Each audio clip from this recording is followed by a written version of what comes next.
Happy Friday. Happy Friday to everybody. If you are not watching us live, we are actually heading into the weekend and we are pretty excited about that. And we're so glad you're joining us for Love and Money. We'll go ahead. Love and Money Live. Woo-hoo! I didn't know if I was supposed to jump in there. She was looking at me like I was supposed to talk, but then I got the look like I'm about to talk. Sorry. These are unscripted. So they're very unscripted, very real. Sometimes I miss my cue. That's right, absolutely. Well, we're so glad you're here today, and if you are here with us, either you are in a dating relationship, or you would like to be in a dating relationship, or you know someone else who is, and you want to pass this along. So we would love for you to do that, pass them along. We love thumbs up, we love hearts flying across the screen, so give us some love. And if you have any questions along the way, please feel free to ask. Yeah. We love to answer them.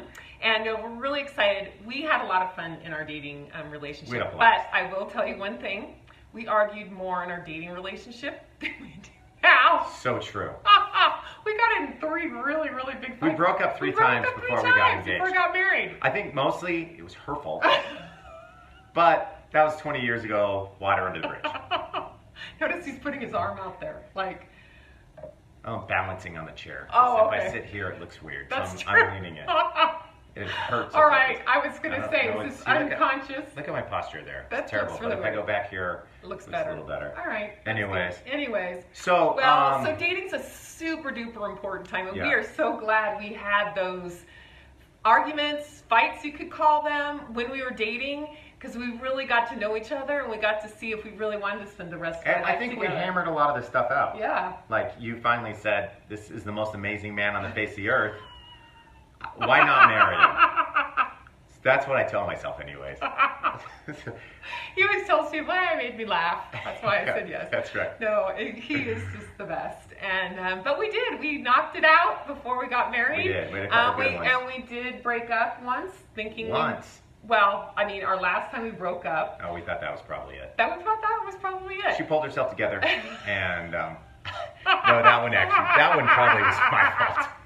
If I'm being totally transparent here, the last breakup might have been my fault. Oh, mate. Okay, well, sweetie, thanks for All right, hey, let's get on to this. Okay, yeah, exactly. All right, let's get moving past this. We're excited to talk to you today. 4 points to really look for when you're dating someone, and especially on the money side of things, what to kind of be looking for, how to look for it, but not to be invasive, because you're not going to go, "How's your dad doing?" Right. You know, I mean, we're just not going to do that right away. Like, it's a huge concern because how do you start talking about money? Yeah. And how do you start bringing those and subjects when up? do you? And when do you? But our thought process is first start watching. And that's what we're going to talk about today is how do we start watching certain habits and things that the people that we're doing are dating, and what is that going to tell us about their money, and also tell us about how this is either going to work in the relationship or maybe not work for you in the relationship. Because you know what? It's day-to-day living. If you can live with a person, you've got to see yourself like living day-to-day with the things that maybe might bother you. Or and might are not. you okay with them? And they might not. So before we even get started though, just remembering that the reason we're dating and the reason you date is because, before you get married, is because you're really seeing if this is going to be a good life partner for you. And really, really taking that seriously and really observing them. And then also next, before we get into some real practical ways, remembering that money decisions impact you every single day and will impact your marriage every single day. And let me give you just an example. You know, like we put gas in our car today. You know, are we going to use mid-grade gas, high-grade gas, low-grade gas? Sometimes if a couple is like really on the different sides of the spectrum in those everyday kind of decisions, you know, coffee, getting your Starbucks coffee versus brewing it at home. If you are on opposite ends of the spectrum on those kind of little things, just remember every single day it's going to get on your nerves. And so you really have to be super intentional about watching the person in terms of how they act around money and if it's okay for you. Like one person might think those ways that your partner lives or the person that you're dating lives and deals with money is horrible, and it might be fine to you. We're not here to say what's right and what's wrong. We're here to say everyday money decisions are what you're going to be living with. And so really learning how to understand the other person and make sure that's a person that you want to live with for the rest of your life. Yeah, so absolutely. let's dive in. Let's dive in. And the point number 3 here is watch, watch, watch. So first of all, it's just to say the person that you're dating is the person that you're going to look for to see if you're going to marry him. Second point is money decisions will impact you every single day, so you better observe. And then third is watch, watch, watch. And we're going to give you some real practical things to start watching. And you can start this weekend watching these Absolutely, things. absolutely. Okay, I'll do the first one. All right. All right, I'm going to do the first one. So Okay. the first one is going out to eat. Yes. Now, we are foodies. We are. We're crazy foodies. Crazy We love foodies. food, but you can learn so much from watching someone's dining out habits. So the first one doesn't like the dinner or lunch to cost too much. So if they're always worried, Can I just say one thing? What we're going to do is we're going to go through 5 different things to observe and kind of where are they on the scale of things, and is this like okay behavior for you that you're going to live with? Right. So the first one is going out So to eat. first one is they don't like anything that costs too much when going out to eat. So that might look like bringing a coupon or a prepaid swipe card, whatever. It could be you say, hey, let's go here, and they go, that's a little too expensive. Why don't we go here? Which might not be annoying now, but will turn out to be super annoying later. If you it will for some people. Some people it won't. Maybe it's the exact opposite. Maybe point number 2, maybe they go extravagant all the time. So they're never okay just going to more of a casual, light, quick, inexpensive dinner. And they always, they're a foodie and they're going to spend what they want to spend and they don't care how much it is. For some of you, that might not, that wouldn't affect me at all. But for some people, especially savers, it's going to bug them. So, goes extravagant. Third thing is, do they always like different places? Do they always have to be going to a different restaurant all the time? For some people, that's awesome. Let's do that. Other people's, I can't. We just, go with what we know we like. Yeah. Number 4 is they like to go to the same place all the time. That would be me. I like my restaurants. I've got 5 restaurants. I don't even need the menu. I don't even need the menu. Why? Because I know what I want. I know the consistency. I know everything. But to a risk taker, that can be a little bit annoying because she likes to eat in more exciting places than just the 5 places that I like. So do they like going to the same place? And the 5th one is, are they always inviting friends? They're not going to stop. Right. When you're married, they're always going to want to bring friends too. And maybe you're that kind of person too where you like to have friends, but that might also bug you. Yeah. So watching how they do with their meals and going out to eat is just a wonderful way to start to assess, is this a good person for me? Are we a good match? Yeah, right. Absolutely. So that's number 1, going out to eat. Cost too much? Do they like to go extravagant? Do they like different places? Do they like the same place every time, hence Scott Palmer? Or number 5, do they like to invite friends? All right. Another thing that you can look at, this is really interesting and kind of different. And these are so great because you can just do these and the other person's not watching that you're observing. Yeah, so exactly. That's why we love these 3 so much. How they get gas, okay? This is huge. Okay, so here's some Now things. we're talking about like fuel in the car. Right, exactly. Not Beano gas. Just want to clear that up because some of you just left and I think you thought we were going too intimate. And we weren't. We weren't going into body issues. How do they get the gas in the car? Getting gas, not, Okay, go ahead. All right. Did I throw you off? A little bit. But that's okay. I can get right back on track. Yeah, great. Oh, no, you were smart. That was wise. Yeah. All right. So how do they handle their gas purchases? Let's put it that way, okay? All right. So first of all, do they comparison shop with their gas? Are they like, oh, I don't want to go to here to get gas. I want to go over here because it's cheaper. That comparison, they're never going to change. They're always going to want to do that. If you're on a vacation, for example, you're on a road trip, and they're going to be kind of observing that. Is that going to bother you? Do they go into the convenience store and always have to buy a drink or always have to buy something? That's me. I like to do that. I always like to go buy something. It's just fun. But I'll explain how I fix that problem later. Okay. Not problem, habit. Habit. Yes, exactly. All right. If they do pick up something in the convenience store, do you notice it's always something different? Like if they get a drink, is it always a different drink? That tells you a lot about how they handle risks. Do they like things that are kind of different and adventurous all the time? And some people love that, some people love bugs. All right, next. Do they get gas at the same place every time and they're committed to that? Okay, oh my gosh. So the whole Diet Coke thing when we stop for gas, I don't get it.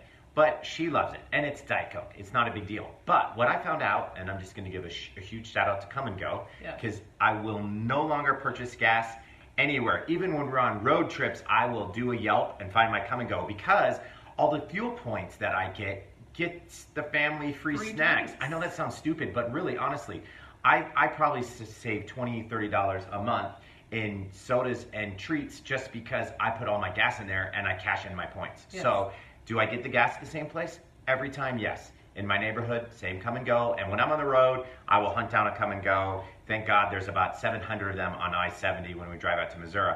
But the bottom line is I always buy gas at the same place, but I use that because of the points and it gets them their food. Okay, now, some people, that would drive them nuts. All right, so if that kind of person would drive you nuts, don't date them. Me, I think it's just darn right cute. So, there you go. And I fill her car up too. Exactly. Like, I am the gas guy in the house. I'm in charge of the fuel. Hey guys, if you really want to impress your lady, go fill up their car with gas. Yeah, and do it at the same place. Put it under their phone number so they can get the points. Okay. Boom. Now, here's another one. This is a little bit of a stretch, but do they always want you to go with them? Do they always like people kind of with them? Like, oh, let's go get some gas. That tells you a lot about them. Are they really like to be around people all the time?